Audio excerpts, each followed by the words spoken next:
जय श्री कृष्णा दोस्तों। स्वागत है आपका खुशी वॉइस चैनल में। दोस्तों, आज हम जानेंगे कि महाशिवरात्रि क्यों मनाते हैं। क्या है महाशिवरात्रि की कहानी, आइए जानते हैं। महाशिवरात्रि के दिन भक्त जप तप और व्रत करते हैं तथा महाशिवरात्रि की कहानी सुनते हैं। महाशिवरात्रि का व्रत फाल्गुन कृष्ण त्रयोदशी को होता है। कुछ लोग चतुर्दशी के दिन भी इस व्रत को करते हैं। ऐसा कहा जाता है कि सृष्टि के प्रारंभ में इसी दिन मध्य रात्रि को भगवान शंकर का रुद्र के रूप में अवतरण हुआ था। प्रलय के समय इसी दिन प्रदोष के समय भगवान शिव तांडव करते हुए ब्रह्मांड को तीसरे नेत्र की ज्वाला से समाप्त कर देते हैं। इसलिए इसे महाशिवरात्रि या कालरात्रि भी कहा जाता है।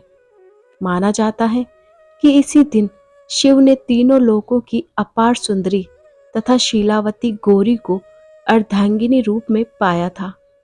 इसीलिए सनातन धर्म में महाशिवरात्रि को एक महोत्सव के रूप में मनाया जाता है। महाशिवरात्रि का व्रत करने वाले साधक को मोक्ष की प्राप्ति होती है और भगवान शिव अमंगल रूप होने पर भी भक्तों का मंगल करते हैं और संपत्ति प्रदान करते हैं। कालों के काल और देवों के देव महादेव के इस व्रत को ब्राह्मण, क्षत्रिय, वैश्य, शूद्र और नर नारी, किन्नर, बालक, वृद्ध सभी कर सकते हैं। इस व्रत को विधि विधान तथा स्वस्थ मन भाव से जो भी करता है, भगवान शिव प्रसन्न होकर उसे अपार सुख संपदा प्रदान करते हैं। व्रत के दिन सुनी जाने वाली महाशिवरात्रि की कहानी हम आपको सुनाने जा रहे हैं। महाशिवरात्रि की कहानी। एक बार माता पार्वती ने भगवान शिव शंकर से पूछा कि ऐसा कौन सा श्रेष्ठ और सरल व्रत पूजन है जिससे मृत्यु लोक के प्राणी सहज ही आपकी कृपा प्राप्त कर लेते हैं। उत्तर में शिवजी ने माता पार्वती को शिवरात्रि के व्रत की विधि बताकर महाशिवरात्रि की कथा सुनाई। एक बार चित्रभानु नाम का एक शिकारी था जो पशुओं का शिकार करके अपने परिवार को पालता था। उससे कारी ने एक साहूकार से ऋण लिया था, लेकिन वह उसे समय पर चुका नहीं सका, जिससे साहूकार ने क्रोधित होकर शिकारी को शिव मठ में बंदी बना दिया। संयोगवश वह महाशिवरात्रि का दिन था और वहां कीर्तन चल रहा था। शिकारी ध्यानमग्न होकर कीर्तन तथा शिव संबंधित धार्मिक बातें सुन रहा था। चतुर्दशी को उसने महाशिवरात्रि व्रत कथा भी सुनी। शाम के समय साहूकार ने शिकारी से ऋण संबंधी बात की। तब शिकारी ने अगले दिन सारा ऋण चुकाने का वचन दिया और बंधन मुक्त होकर वहां से चला गया। चित्रभानु वहां से सीधा जंगल में शिकार खोजने गया। भटकते भटकते उसे रात हो गई, लेकिन शिकार नहीं मिला। वहां एक बेल का पेड़ था जिसके नीचे शिवलिंग था। रात को शिकार के लिए वह उसी बेल के पेड़ पर चढ़ गया और नींद ना आ जाए इसलिए वह बेलपत्र को तोड़कर नीचे गिराने लगा।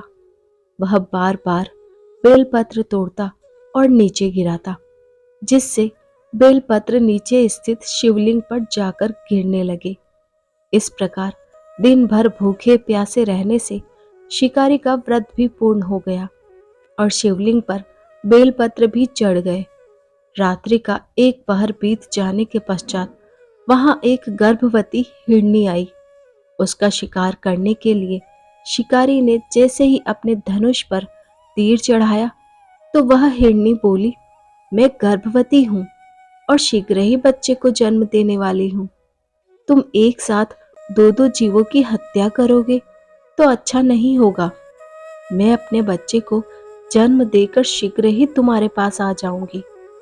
हिरनी की बात सुनकर शिकारी के मन में दया आ गई और उसने हिरनी को जाने दिया। कुछ देर बाद एक और हिरण उधर से निकला, जिसे देखकर शिकारी प्रसन्न हो गया और अपने धनुष पर बाण चढ़ाया। उसे देखकर हिरनी ने विनम्रता पूर्वक निवेदन किया, मैं थोड़ी देर पहले ऋतु से निवृत्त हुई हूँ और कामातुर विरहिणी हूँ। मैं अपने प्रिय की खोज में भटक रही हूँ और अपने पति से मिलकर शीघ्र ही तुम्हारे पास लौट आऊंगी। उसकी बात सुनकर शिकारी ने उसे भी जाने दिया। रात्रि का अंतिम पहर बीत ही रहा था कि तभी एक और मृगी अपने बच्चों के साथ उधर से गुजरी। उसे देखकर शिकारी ने तुरंत ही अपना धनुष उठाया और बाण चलाने ही वाला था कि वह मृगी बोली, यदि तुम मुझे मार दोगे तो मेरे बच्चे जंगल में भटक जाएंगे। मैं अपने बच्चों को इनके पिता के पास छोड़कर शीघ्र ही तुम्हारे समक्ष आऊंगी। मृगी की बात सुनकर शिकारी बोला, मैं 2 बार अपना शिकार खो चुका हूँ। मेरे बच्चे भूख प्यास से तड़प रहे होंगे। उत्तर में मृगी ने कहा कि जैसे तुम्हें अपने बच्चों की ममता सता रही है, ठीक वैसे ही मुझे भी। मैं थोड़ी देर के लिए तुमसे जीवन दान मांग रही हूँ। बच्चों को इनके पिता के पास छोड़कर मैं तुम्हारे पास आने की प्रतिज्ञा करती हूँ। मृगी का दीन स्वर सुनकर शिकारी को दया आ गई और उसने उसे भी जाने दिया। शिकार के अभाव में बेल के पेड़ पर बैठा शिकारी बेल पत्र तोड़कर गिराता जा रहा था। जब सुबह होने को आई तब एक हष्ट पुष्ट मृग उस तरफ आया। तब शिकारी ने सोचा कि इसका तो अवश्य शिकार कर लूंगा। जब उसने धनुष पर तीर चढ़ाया तो वह मृग बोला, यदि तुमने पूर्व में आने वाली 3 मृगियों और उनके बच्चों को मार डाला है तो मुझे भी मार दो। मैं उन तीनों का पति हूँ।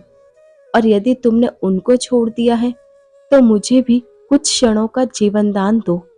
मैं उनसे मिलकर शीघ्र ही तुम्हारे पास आऊंगा। मृग की बात सुनकर पूरे रात का घटनाक्रम उसकी आंखों के सामने घूम गया। उसने सारी बात मृग को बताई। तब उसने कहा कि मेरी तीनों पत्नियां जिस प्रकार प्रतिज्ञाबद्ध होकर गई हैं, मेरी मृत्यु से उनकी प्रतिज्ञा टूट जाएगी और वह अपने धर्म का पालन नहीं कर सकेगी। जिस प्रकार तुमने उन्हें विश्वास पात्र मानकर छोड़ा है, वैसे ही मुझे भी कुछ क्षणों का जीवन दान दो। मैं उन सब के साथ तुम्हारे समक्ष उपस्थित होऊंगा। उपवास, रात्रि जागरण और शिवलिंग पर बेलपत्र चढ़ाने से शिकारी का हिंसक हृदय निर्मल हो गया और उसमें भगवत शक्ति का वास हो गया। धनुष बाण उसके हाथ से सहज ही छूटकर गिर गई। भगवान शिव की कृपा से उसका हिंसक हृदय करुणामय भाव से भर गया। वह आज अपने अतीत के कर्मों को याद कर पश्चाताप की आग में जलने लगा। थोड़ी देर बाद वह मृग सपरिवार उस शिकारी के समक्ष उपस्थित हुआ, किंतु जंगली पशुओं की ऐसी सत्यता, सात्विकता और प्रेम भावना देखकर शिकारी को बड़ी ग्लानि हुई। उसकी आंखों से आंसू झर-झर कर गिरने लगे। उस मृग परिवार को ना मारकर शिकारी ने अपने हृदय को कोमल और दयालु बना लिया। देवलोक से समस्त देवी देवता भी इस घटना को देख रहे थे। इस घटना की परिणीत होते ही समस्त देवी देवताओं ने पुष्प वर्षा की। भगवान शिव ने अपने दिव्य स्वरूप के दर्शन कराए तथा सुख समृद्धि का वरदान देकर उसे गुह नाम प्रदान किया। यही वह गुह था जिसकी भगवान श्री राम की मित्रता हुई थी। जय श्री कृष्ण। तो दोस्तों, ये थी शिवरात्रि की कथा। आप भी सुनिए, अपने परिवार को भी सुनाइए, दोस्तों के साथ शेयर कीजिए। चैनल पर नए हैं तो सब्सक्राइब कीजिए, बेल आइकन को प्रेस कीजिए।